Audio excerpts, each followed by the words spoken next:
Hello everybody, I'm Charlie Atkinson and today I'm a man with a van, but specifically an electric van because I've got my hands on the DFSK EC35 by Innovation Automotive. Now, full disclosure, I've never driven an electric van before, so this is going to be my true first impressions, and I'm also going to be comparing it to some of the other electric vans on the market today. Now, usually with these reviews, I'd start with a little bit of a walk around and talk about the exterior of the car, but I can't really do that today because it's just your typical white van, really. I mean, from the front on, it looks a bit A-team and you've got things like halogen headlights and 14-inch steel wheels, but that's all there really is to say. I mean, there are flashier models out there, but when it comes to an electric van, it's not a beauty contest. It's about things like practicality and storage, and especially with an electric van, it's about range, charging and cost and all other important details like that. So let's run through those details right now. Okay, so in terms of range, the EC35 can travel up to 166 miles combined or 205 miles just in and around town centres, which is about the same as a Citroën e-Berlingo, a Peugeot e-Boxer or a Vauxhall Movano E, so it doesn't lose any points there. There are other models out there which will offer ranges of over 200 miles, like the Fiat e-Ducato, for example, but they will set you back quite a lot more. And that brings me really nicely onto cost. Now, the EC35 starts from £20,999 plus VAT, and it is also eligible for the government's plug-in van grant, which has just been extended for another 2 years. So this is a much more affordable alternative to some of the other models out there at the moment. Now, Innovation Automotive will also offer you a 5-year or 75,000 mile warranty, and the traction battery is also covered up to 8 years or 100,000 miles, so you're well looked after there. And as well as that, all new EC35 vans also come with 3 years roadside assistance from the AA. Now, probably the most important part of any van is the storage in the back. Now, when you compare the EC35 to other electric vans, the cargo volume is a little bit small with only 4.8 cubic metres available. But still, you've got 2 sliding doors either side and a rear tailgate, and you'll be able to carry up to 1,015 kilograms. Now, it might not be able to compete with some of the bigger, more expensive electric vans on the market, but for a van of this size and at this price, it's a decent, practical amount of storage.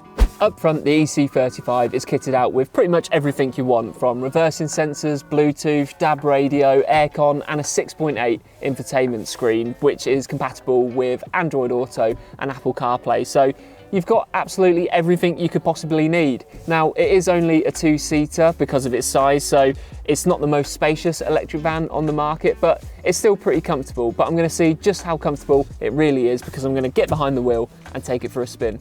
As I said in the intro to this video, I've never driven an electric van before, so this really is my true first impressions of the DFSK EC35. And if we're talking of first impressions, I've got to be honest, I'm not blown away by it, and that's for a couple of things. First of all is the noise of it.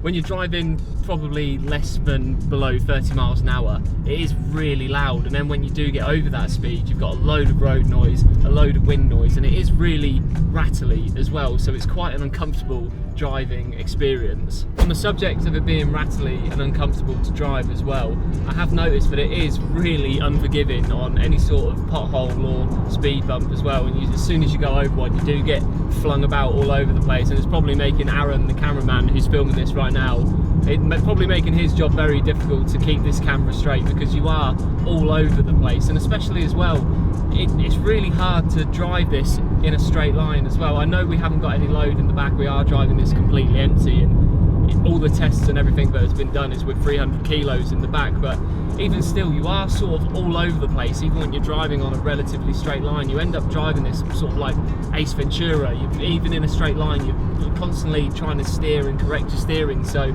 it is a bit of a task to just drive this van, which isn't the best thing you want for when you're just nipping in and around town and just driving. Even on an A road like we are now, it really is quite difficult to manage. Another thing I want to talk about is range as well, because this van is supposed to have a WLTP official range of 166 miles, but we've just been doing a 12-mile journey and we started that with 75% of range, and I've just looked and we're now on 46, so that's quite a sheer drop off in range. I'm not going to even attempt to try and do the maths of how many miles that will actually work out to, but that is definitely not the 166 mile range that it boasts about. Now, in terms of performance, it's got a 38 kilowatt hour battery. It's limited to 62 miles per hour, and it can do 0 to 60 in, who cares, it's a van. So we've spoken about how rattly it is and how uncomfortable it is to drive, and the sheer drop off in range. So are there any positives to talk about? Well, you do have a really nice driving position. You are quite nice and high up, and you've got good visibility. The seats are nice and comfortable, everything's within reach as well, that's good. But in terms of positives, that's about it, I'm afraid. I'm really struggling to find anything about this that sort of blows your socks off or is really worth shouting about, which is a bit of a shame.